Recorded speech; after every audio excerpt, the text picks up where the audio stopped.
हरे कृष्णा। ऋषि सिंह ने आगे कहा, उसके पास एक विचित्र गोलाकार फल अर्थात गेंद था, जिस पर वह अपने दाहिने हाथ से आघात करता था। वह पृथ्वी पर जाकर बार बार ऊंचे की ओर उछलता था। उस समय उसका रूप अद्भुत दिखाई देता था। उस फल अर्थात उसके गेंद को मारकर वह चारों ओर घूमने लगता था, मानो वृक्ष हवा का झोंका खाकर झूम रहा हो। पिताजी, देवपुत्र के समान उस ब्रह्मचारी को देखते समय मेरे हृदय में बड़ा प्रेम और आनंद उमड़ रहा था और मेरी उसके प्रति आसक्ति हो गई है। वह बार बार मेरे शरीर का आलिंगन करके मेरी जटा पकड़ लेता और मेरे मुख को झुकाकर उस पर अपना मुख रख देता था। इस प्रकार जैसे उसने एक शब्द किया जिससे मेरे हृदय में अत्यंत आनंद उत्पन्न हो गया। मैंने जो पाद्य अर्पण किया उसको उसने महत्व नहीं दिया। मेरे दिए हुए फल भी उसने स्वीकार नहीं किए और मुझसे कहा, मेरा ऐसा ही नियम है। और साथ ही उसने मेरे लिए दूसरे दूसरे फल दे दिए। मैंने उसके दिए हुए जिन फलों का उपयोग किया उनके समान रस हमारे फलों में नहीं है। उन फलों के छिलके भी ऐसे नहीं थे जैसे इन जंगली फलों के हैं। इन फलों में गूदे जैसा है जैसे उसके दिए हुए फलों में नहीं था। वे सर्वथा विलक्षण थे। उदारता के मूर्तिमान स्वरूप उस ब्रह्मचारी ने मुझे पीने के लिए अत्यंत स्वादिष्ट जल भी दिया था। उस जल को पीते ही मेरे हर्ष की सीमा ना रही। मुझे यह धरती डोलती सी जान पड़ती थी। ये विचित्र सुगंधित मालाएं उसी ने रेशमी डोरी से गूंथकर बनाई थी। उसने यहाँ बिखेर कर तपस्या से प्रकाशित होने वाला वह ब्रह्मचारी अपने आश्रम को चला गया। उसके चले जाने के बाद मैं अचेत हो गया था। मेरा शरीर जलता सा जान पड़ता था। मैं चाहता हूँ शीघ्र उसके पास जाऊँ अथवा उसे यहाँ नित्य अपने पास ले आऊँ। पिताजी, मैं उसी के पास जाता हूँ, देखूँ उसके ब्रह्मचर्य की साधना कैसी है। वह आर्य धर्म का पालन करने वाला ब्रह्मचारी जिस प्रकार तप करता है उसके साथ रहकर मैं भी तपस्या करना चाहता हूँ। वैसा ही तप करने की इच्छा मेरे हृदय में भी है। यदि उसे मैं ना देखूंगा तो मेरा ये चित्त संतप्त होता रहेगा। इस प्रकार वन पर्व के अंतर्गत तीर्थ यात्रा पर्व में लोमश तीर्थ यात्रा के प्रसंग में ऋषि श्रृंगोपाख्यान विषयक 112वां अध्याय पूर्ण हुआ। ये सब बातें सुनकर विभंडक ने कहा, बेटा, इस प्रकार अद्भुत दर्शनीय रूप धारण करके तो राक्षस ही इस वन में विचरा करते हैं।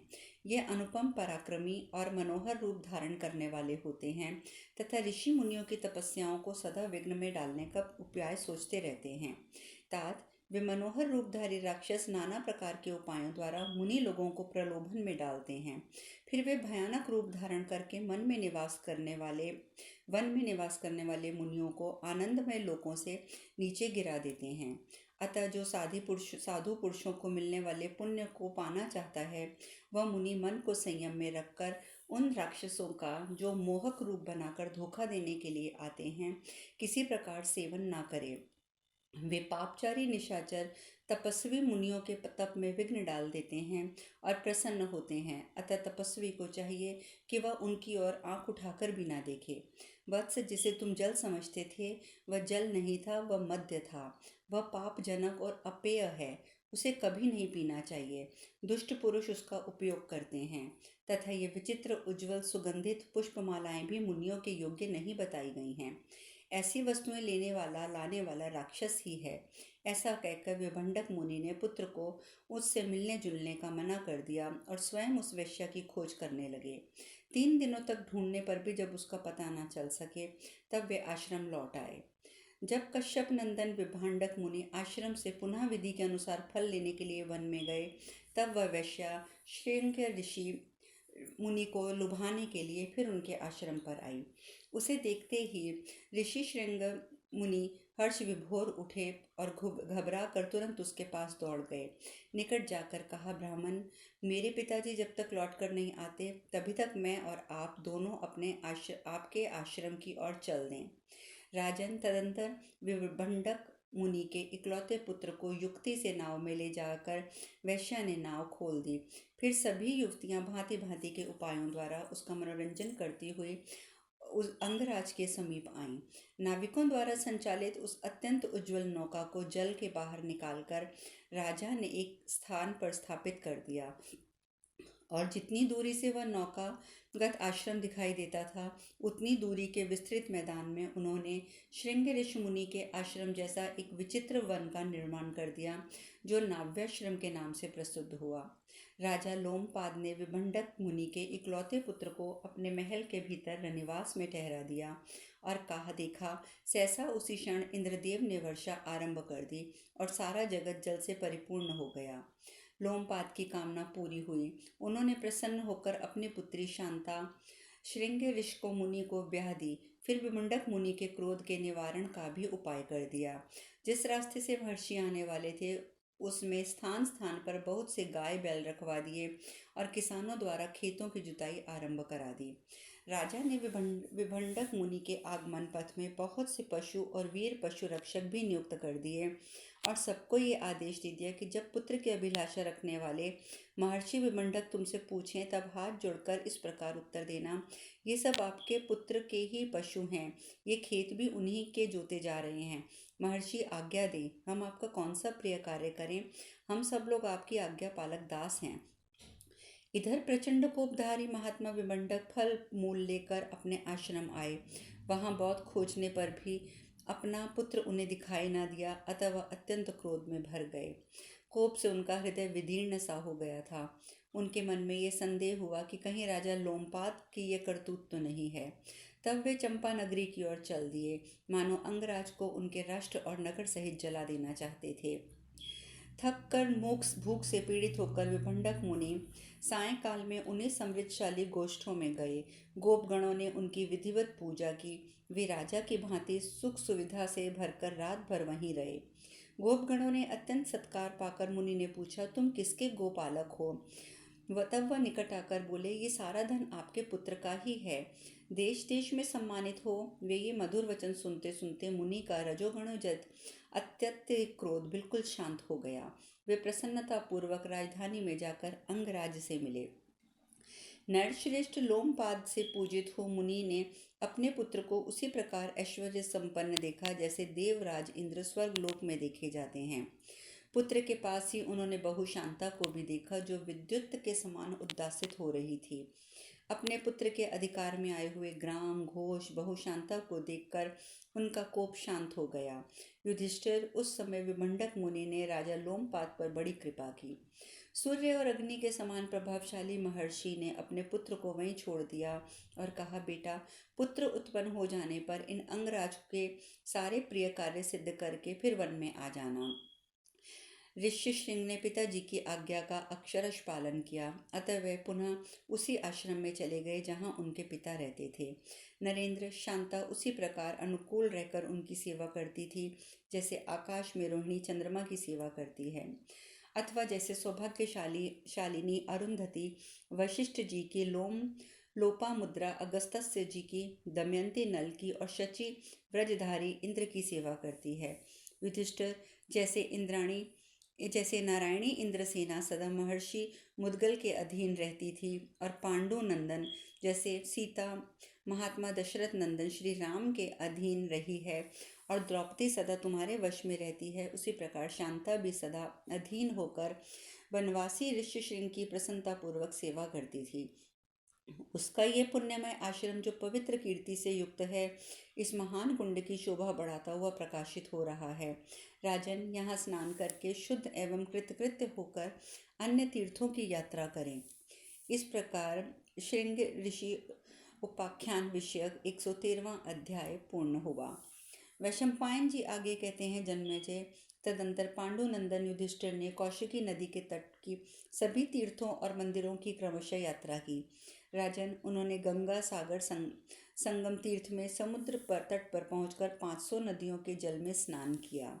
तत्पश्चात भूपाल युधिष्ठिर अपने भाइयों के साथ कलिंग देश उड़ीसा में गए। तब लोमश जी ने कहा, कुंती कुमार, ये कलिंग देश है, इसमें वैतरणी नदी बहती है, जहाँ धर्म ने देवताओं की शरण में जाकर यज्ञ किया था। यह पर्वतमालाओं से सुशोभित वैतरणी का उत्तरी तट है, जहाँ यज्ञ का आयोजन किया गया है। बहुत से ऋषि और ब्राह्मण लोग सदा इस उत्तर तट पर सेवन करते आए हैं। स्वर्गलोक की प्राप्ति करने वाले पुण्यात्मा मनुष्य के लिए यह स्थान देवयान मार्ग के समान है। प्राचीन काल में ऋषियों तथा अन्य लोगों ने भी बहुत से यज्ञों का अनुष्ठान किया है। राजेंद्र, यही रुद्रदेव ने यज्ञ में पशु को ग्रहण कर लिया था। उस पशु को ग्रहण करके उन्होंने कहा था, यह तो मेरा हिस्सा है। भरत श्रेष्ठ, पशु का अपहरण हो जाने पर देवताओं ने उससे कहा, आप दूसरों के धन से द्रोह ना करें, दूसरों के हिस्से को ना लें, धर्म के साधनभूत समस्त यज्ञ भागों को इच्छा लेने की इच्छा ना करें। यूं कहकर उन्होंने कल्याणमय वचनों द्वारा भगवान रुद्र का स्तवन किया और इष्टि द्वारा उन्हें तृप्त करके उस समय उनका विशेष सम्मान किया। तब वे उस पशु को वहीं छोड़कर देवयान मार्ग से चले गए। युधिष्ठिर, यज्ञ में भगवान रुद्र की भाग परंपरा का बोधक एक श्लोक है, उसे मैं बताता हूँ। उस श्लोक में कहा गया है, देवताओं ने रुद्रदेव के भय से उनके लिए शीघ्र ही सब भागों की अपेक्षा उत्तम एवं सनातन भाग देने का संकल्प कर दिया। जो मनुष्य यहाँ इस गाथा गान करते हुए वैतरणिक जल का स्पर्श करता है, उसकी दृष्टि में देवयान मार्ग प्रकाशित हो जाता है। वैशंपायन जी आगे कहते हैं, राजन, तदंतर महान भाग्यशाली समस्त पांडवों और द्रौपदी ने वैतरणी के जल में उतरकर अपने पितरों का तर्पण किया। उस समय युधिष्ठिर बोले, लोमश जी देखिए, इस वैतरणी नदी में विधि पूर्वक स्नान करने से मुझे तपोबल प्राप्त हुआ है, जिसके प्रभाव से मैं मानवीय विषयों से दूर हो गया हूँ। सुव्रत, आपकी कृपा से इस समय मुझे संपूर्ण लोकों का दर्शन हो रहा है। ये जप और स्वाध्याय में लगे हुए महात्मा वैसा वैखानस ऋषियों का शब्द है। लोमशी कहते हैं, राजा युधिष्ठिर, जहाँ से आती हुई इस ध्वनि को तुम सुन रहे हो, वह स्थान यहाँ से 3 लाख योजन दूर है, अतः अब चुप रहो। राजन, यह ब्रह्मा जी का दिव्य वन प्रकाशित हो रहा है। राजेंद्र, यही प्रतापी विश्वकर्मा ने यज्ञ किया है। उस यज्ञ में ब्रह्मा जी ने पर्वत और वन प्रांतीय सहित यह सारी पृथ्वी महात्मा कश्यप को दक्षिणा के रूप में दे दी थी। कुंती कुमार, उनके द्वारा अपना दान होते हुई पृथ्वी बहुत दुखी हो गई और कुपित होकर लोकनाथ प्रभु ब्रह्मा से बोली, भगवान, आप मुझे किसी मनुष्य को ना सौंपें। यदि मुझे मनुष्यों को सौंपेंगे तो यह व्यर्थ होगा, क्योंकि मैं अभी रसातल में चली जाऊंगी। राजन, पृथ्वी देवी को विषाद करती देख महर्षि भगवान कश्यप ने प्रार्थना के द्वारा उन्हें प्रसन्न किया। पांडुनंदन, उनकी तपस्या से प्रसन्न हुई पृथ्वी पुनः जल से ऊपर उठकर वेदी के रूप में स्थित हो गई। राजन, यह पृथ्वी देवी ही यहाँ इस मिट्टी की वेदी के रूप में प्रकाशित हो रही हैं। महाराज, इस पर आरूढ़ होकर तुम बल पराक्रम से संपन्न हो जाओगे। युधिष्ठिर, यही वह वेदी स्वरूपा पृथ्वी समुद्र का आश्रय लेकर स्थित है। तुम्हारा कल्याण हो। तुम अकेले ही इस पर चढ़कर समुद्र को पार करो। मैं तुम्हारे लिए स्वस्ति वाचन करूंगा, जिससे तुम आज इस वेदी पर चढ़ सको। अजमेर कुलनंदन, नहीं तो मनुष्य के द्वारा स्पर्श हो जाने पर यह वेदी समुद्र में प्रवेश कर जाती है। समुद्र में स्नान करते समय जिसकी प्रार्थना के लिए निम्नांकित मंत्र का उच्चारण करना चाहिए, जिनमें यह संपूर्ण विश्व लीन होता है तथा जो सबसे श्रेष्ठ है, उन भगवान विष्णु को नमस्कार है। देवेश्वर, आप खारे समुद्र में निवास करें। हे समुद्र, अग्नि, मित्र, सूर्य और दिव्य जल, ये सब तुम्हारी योनि उत्पत्ति कारण हैं।